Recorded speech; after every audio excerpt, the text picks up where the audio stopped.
کہ ایک پروگرام میں آپ نے کہا تھا کہ کوئی دوسرا شخص کسی دوسرے کی طرف سے استخارہ نہیں کر سکتا۔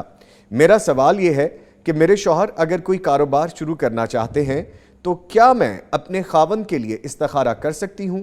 براہ کرم رہنمائی فرمائیے۔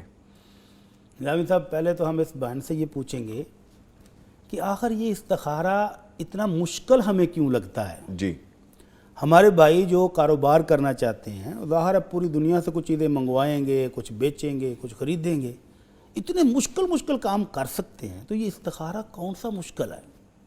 سیدنا جابر رضی اللہ تعالی عنہ فرماتے ہیں کہ نبی رحمت صلی اللہ علیہ وسلم ہمیں اہم معاملات میں استخارہ کرنا بھی اسی طرح اہتمام کے ساتھ سکھاتے تھے جس طرح قرآن مجید کی کوئی سورت سکھا رہے ہوں۔ سبحان اللہ۔ تو مشکل کوئی نہیں ہے۔ جو بندہ 5 وقت کی نماز پڑھتا ہے، کبھی کبھی تہجد بھی پڑھ لیتا ہے، اشراق بھی پڑھ لیتا ہے، اس کے لیے تو مسئلہ ہی کوئی نہیں ہے کہ صرف 2 رکعت نفل پڑھنے ہیں، اور نفل کے بعد وہ استخارے والی دعا جو اللہ کے نبی صلی اللہ علیہ وسلم نے سکھائی ہے وہ پڑھنی ہے، اور بس ختم۔ مشکل کیوں لگتا ہے؟ ہمارا کنسیپٹ بنایا ہوا ہے ٹی وی چینلز نے کہ استخارے کی دعا کسی بڑے اچھے نیک بزرگ سے کرانی چاہیے، اور پھر وہ سوئیں گے، رات کو کریں، خواب میں نظر آئے گا کہ یہ کام کر لو، یہ نہیں کرو۔ تو یہ ساری خرافات ہیں، غلط چیزیں ہیں، کوئی تعلق نہیں ہے ان کا استخارے کے ساتھ۔ استخارے کا مطلب یہ ہے اللہم انی استخیرک بعلمک، بندہ اپنے رب سے التجا کر رہا ہے کہ اللہ تو عالم الغیب ہے، مجھے تو نہیں پتا کہ میرے اس کام کا رزلٹ کیا نکلے گا، میرا فائدہ ہوگا کہ نقصان ہوگا۔ اللہ طاقت بھی تیرے پاس ہے، قدرت بھی تیرے پاس ہے، علم بھی تیرے پاس ہے، تو اللہ مجھے خیر چاہیے۔ بے شک بے شک۔ اگر اس معاملے میں میرے لیے دینی اور دنیاوی میری معاشی خیر و برکت ہے تو یہ کام میرے مقدر میں ہو جائے، اور اگر کہیں میرا نقصان ہے دین کا، دنیا کا، معیشت کا، روزی کا، تو اللہ اس کو مجھ سے دور کر دے۔ یہ ریکویسٹ کرنی مشکل ہے، تو اس بھائی کو خود کرنا چاہیے۔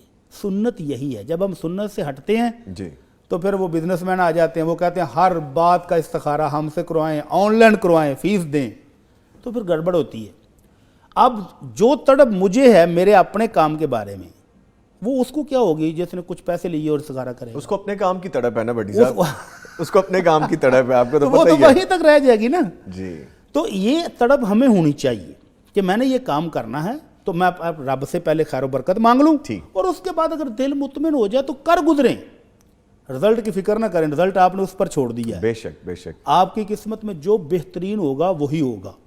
اگر مثال کے طور پر جس مقصد کے لیے آپ نے استخارہ کیا وہ کام بالاتفاق نہیں ہو پاتا، تو پھر آپ یقین رکھیں کہ وہ آپ کی قسمت میں اچھا نہیں تھا۔ ٹھیک ہے، اللہ تعالیٰ نے اسی لیے وہ آپ کے مقدر میں نہیں کیا۔ اللہ پر یقین رکھیں، بھروسہ رکھیں۔ جی، تو استخارہ جس بندے نے جو کام کرنا اسے خود کرنا چاہیے۔ بڑی صاحب بائی آل مینس پھر تو مجھے کہہ لینے دیجئے کہ ہم ایک پروگرام ہو یا ہزاروں پروگرام ہو، جو بات ہمارا دین ہمیں سکھاتا ہے ہم اس پہ ہی رہیں گے اور وہی بتائیں گے، رہیں گے تو خیر و برکت خیر و برکت ہے۔ تو جو دعا کے بارے میں ہم ذکر کر رہے تھے وہ دعا دیکھ کے بھی پڑھی جا سکتی ہے؟ دیکھ کے پڑھ لیں، ٹھیک ہے، دیکھ کے پڑھ لیں، اور اگر عربی پڑھنے کے قابل نہیں تو اردو میں اپنے رب سے ریکویسٹ کر لیں کہ اللہ یہ کام میں کرنے جا رہا ہوں، یہ میرے لیے اگر فائدہ مند ہے تو مجھے نصیب کر دے، اور اگر یہ نقصان دہ ہے تو اللہ